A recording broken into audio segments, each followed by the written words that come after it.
Welcome to a short screencast where I want to show how to use Zeebe together with Camunda DMN decision tables. The code is on GitHub, so you find everything in there, and that's just a quick walkthrough of what's in there. So the goal, what we want to have is we want to have a workflow in Zeebe. I show that in Modeler for a sec because that's more fun.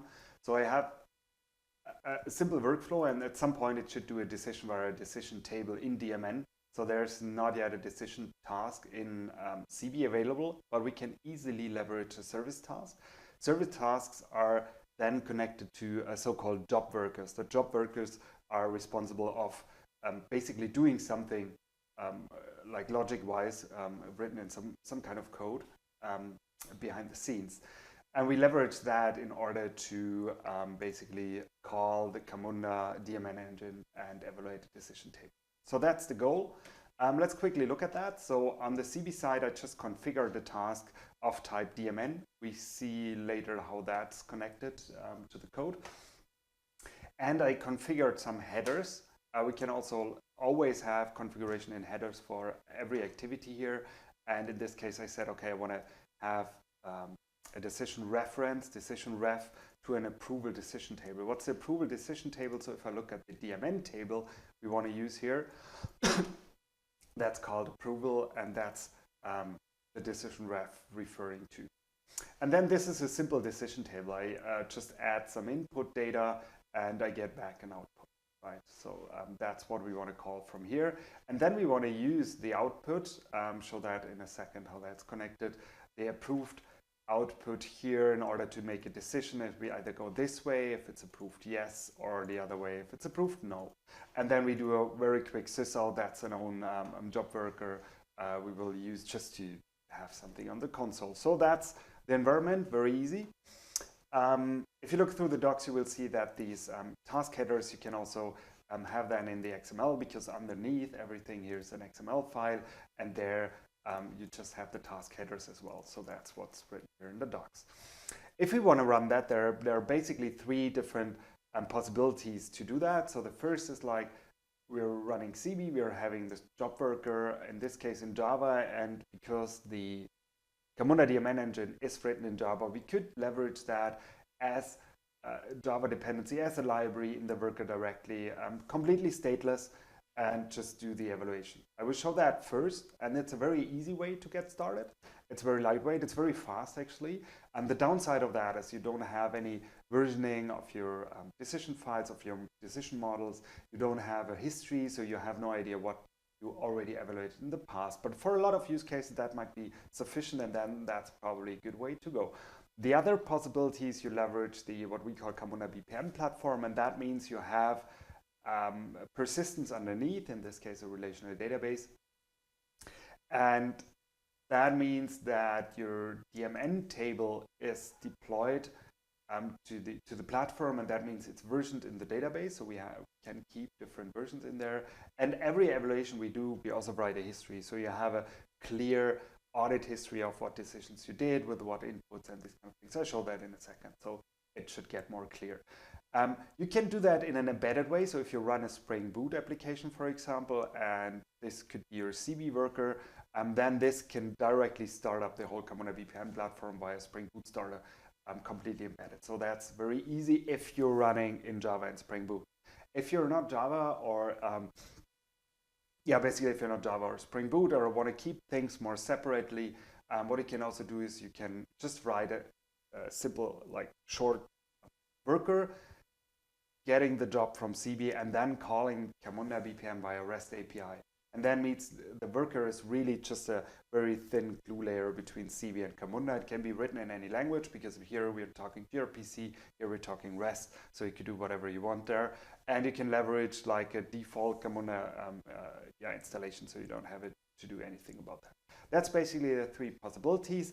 For today, I want to go through the first two, so it's more like the Java-based tutorial here today.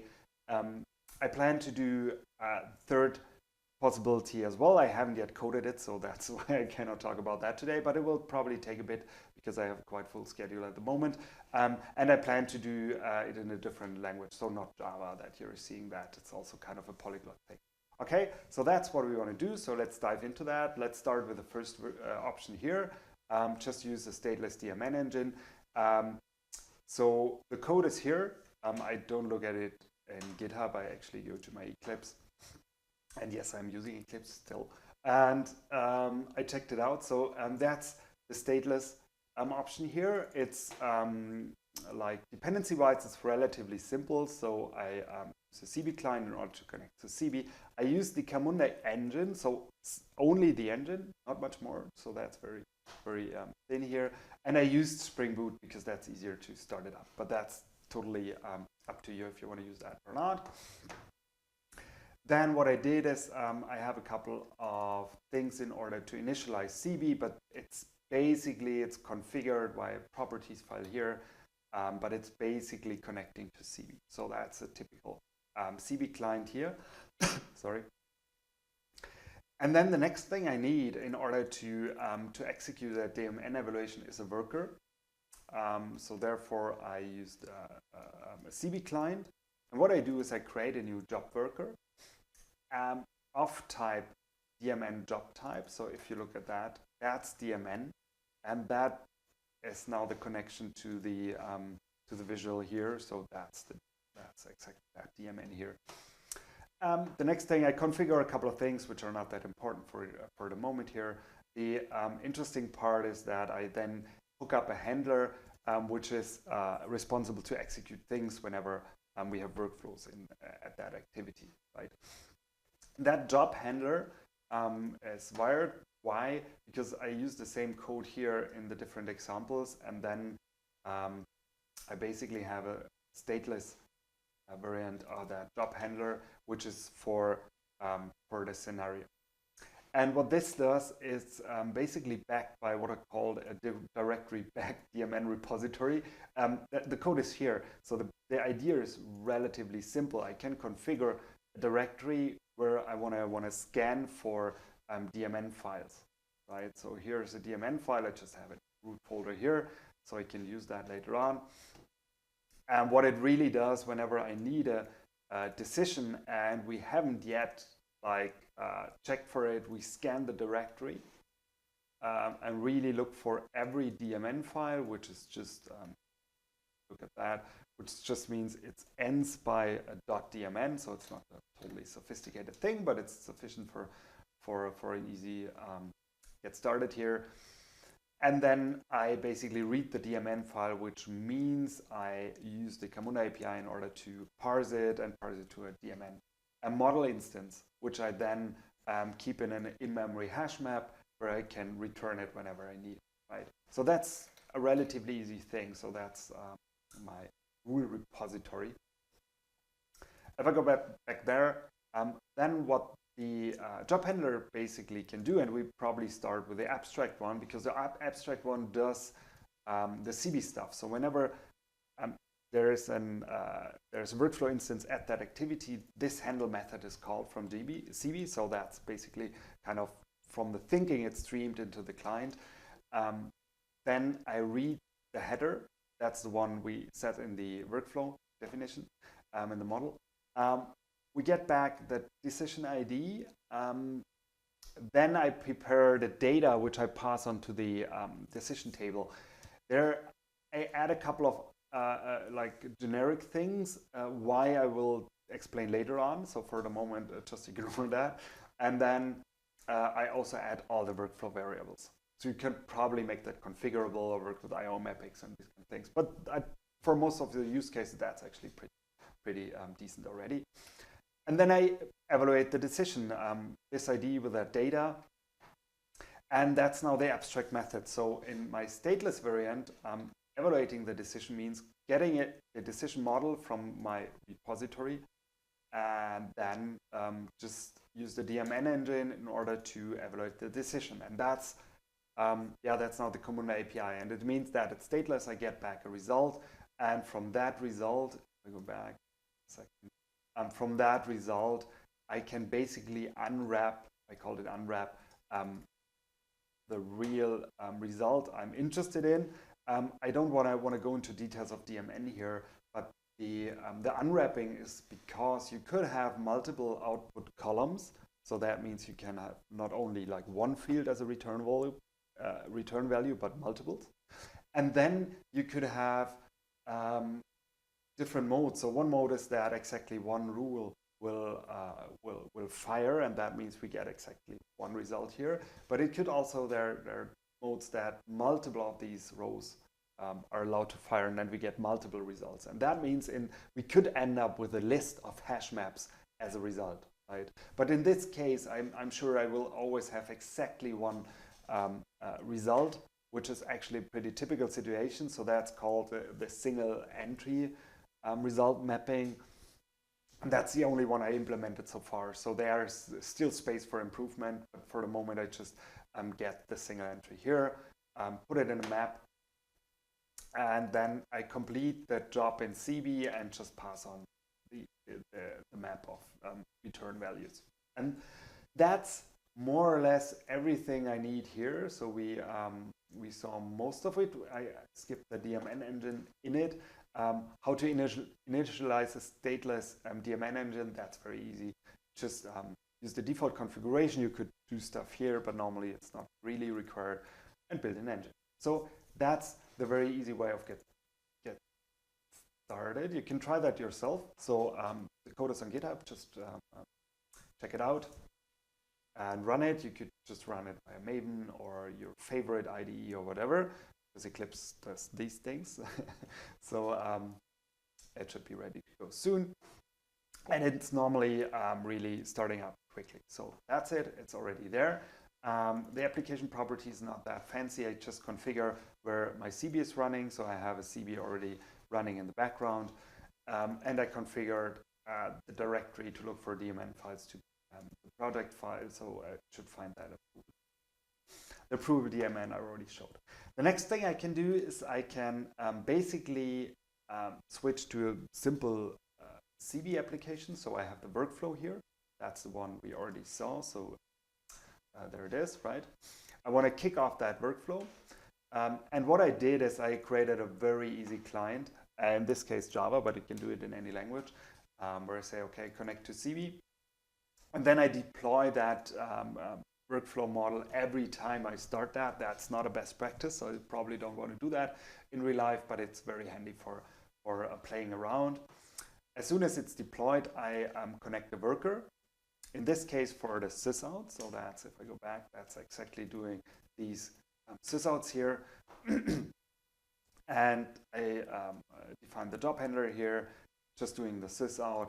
I sysout a prefix. What's the prefix? I just configure that via a header again. So this is the prefix. No, this is the prefix. Yes, that was one way of knowing which path we're going through.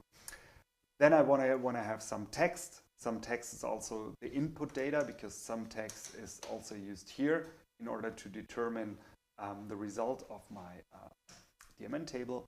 And then I also pass on or sys out the whole workflow variable app. Then I'm done. Okay, so this is it. And then the next thing I do is I start workflow instances. I basically do two of these. So I always start the DMN example in the latest version, pass on some data, in this case some text Camunda. That's the first instance I start, and the second instance I start, there I have the some text not Camunda, right? And that's all I need in order to play around with it. So my DMN engine and the Zeebe worker is already running in the background. As soon as I start that application here, it deploys the workflow, starts a sysout handler, it kicks off two instances, and we should see some action here. So right, so what we saw is we deployed, we started two instances, right? And then we see the sysout of both of them. So one going the yes path, the one with Camunda, because it was approved. One is going the no path with not Camunda because it was not approved. Okay, that's, yeah, working. That was kind of easy to do. So let's quickly close that. So that was fun so far. If we go back to our nice little tutorial, the second approach is to use the Camunda VPN platform. So like this one. And I do that now with the Spring Boot embedded, right? So I have one Java Spring Boot application, which is the job worker for Zeebe, and starting up the whole platform. How do I do that? So that's here, the embedded platform. If I look in the Maven POM, what you can see is there I'm using a couple of different things. So still Zeebe client, that makes a lot of sense. But now I use the whole Spring Boot starter of Camunda BPM, which starts up the whole platform. And I even use the web app additionally. So there are starters for the REST API and the whole web application. In the web application, we can see things, what's going on. So that's why I'm using it here. And yeah, that's more or less it. I'm using a database underneath because we're persisting things, in this case, just a simple H2. So that nothing too fancy here as well. Setting up Zeebe is exactly the same. The abstract DMN job handler is exactly the same. So the only difference here is how it handles the decision evaluation.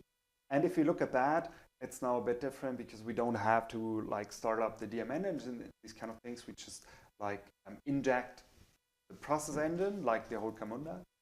That's basically a reference to the whole Camunda platform.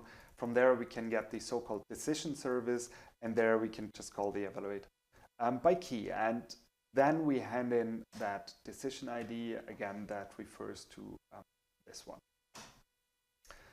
We pass on the variables, and then we call the evaluate method. That's more or less it. We get a result back, and the rest is exactly the same, right? We don't have to deploy the DMN file here because what the Spring Boot stuff can do is it scans the class path, and it will find our approval DMN here and deploys it automatically. The approval looks a bit different. Let me quickly show that. I added a second column, which I want to explain in a second. Okay. So we should be ready to go. So we run it. Now it starts up the whole Camunda VPN platform.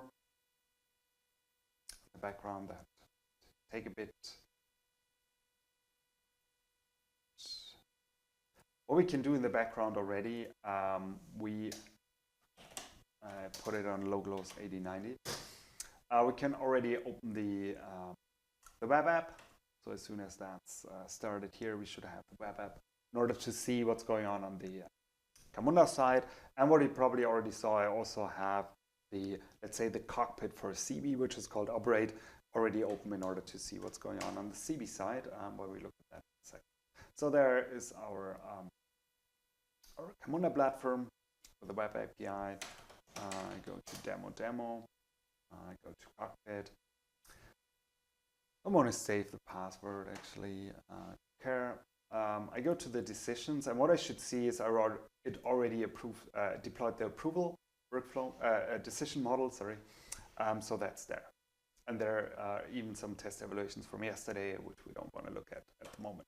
So that's pretty cool. So we are ready to go here as well. I do the same thing. I run the sample application here. So let's do that. Again, it deploys a new version of the process and kicks off 2 instances. It gets back some result. It again worked. So yes for Camunda, no for not Camunda. So that did work perfectly as we expect that. We can also see that, by the way, now in cockpit. So if we go back here and I refresh, I see 2 new evaluations from now. So that makes a lot of sense. And if I look at the first one, for example, what I can see is the first one was Camunda. So that's true. That works pretty well. And the second one is not Camunda, so then the third rule will fire, which is false. That's how the result gets back. Now is an interesting time probably to look at that column. So what we have as a requirement very often is that we keep the connection alive. So if you do a decision in a workflow, you probably need for audit reasons later on the reference to that decision in the workflow in order to make sure you know why you did that decision. And here you have all the data, like the inputs, the outputs, with decision was taken. If you're using Camunda as a workflow engine and Camunda as a DMN engine, we do that connection internally automatically. But if you're using Zeebe, that's not there. like magically. So there are basically two ways of approaching that. One would be just to adding a column, and then you probably pass on like the workflow instance key from Zeebe.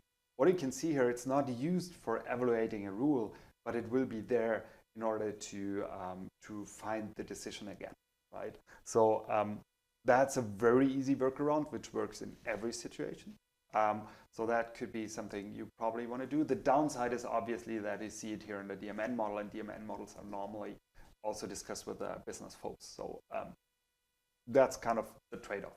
But it's an easy way to get started here. The other possible approach is there's an ID for this historical run of the evaluation, and we could capture that ID as a workflow variable. And that you can see here in the sysout. So in all the workflow variables, I now have a history DMN decision ID for, and that's actually the job key, because you could do loops, so you probably run through the same decision multiple times, so you want to make it unique. And this is exactly the ID I had here, so I can use that ID, for example, in order to jump to the right thing in Cockpit.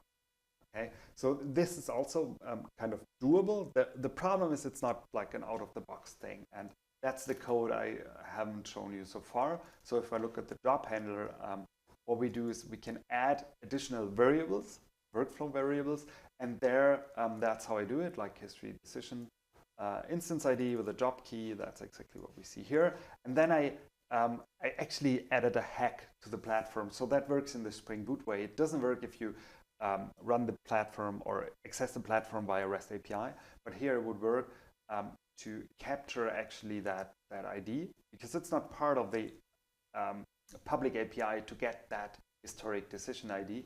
But I created a capture. How does that work? It's basically by deep in the engine. So I'm creating it's called a DMN history event producer. I'm basically extending the default one, which is used in our platform, overriding a method where basically the historic decision instance is created. So I can basically, I just use the code which is there and adding basically capturing that entity in a thread local, which is safe in the use case we're using that, and so I can get it later on. And then I use a plugin basically in Spring Boot. It's very easy to use a configuration in order to set my customized history event producer in the Camunda process and configuration, right? So that's all you need. It's kind of hacky, so it's not public API. It might change with various Camunda versions. On the other hand, with that, you're really getting the right ID in the workflow variables, which I think if you really need that connection for your use case is kind of a good way of doing that. Last thing I probably want to show you very briefly. So that's Cockpit for Camunda. For Zeebe, we have so-called Operate that will be available online soon as well, so you can try it out.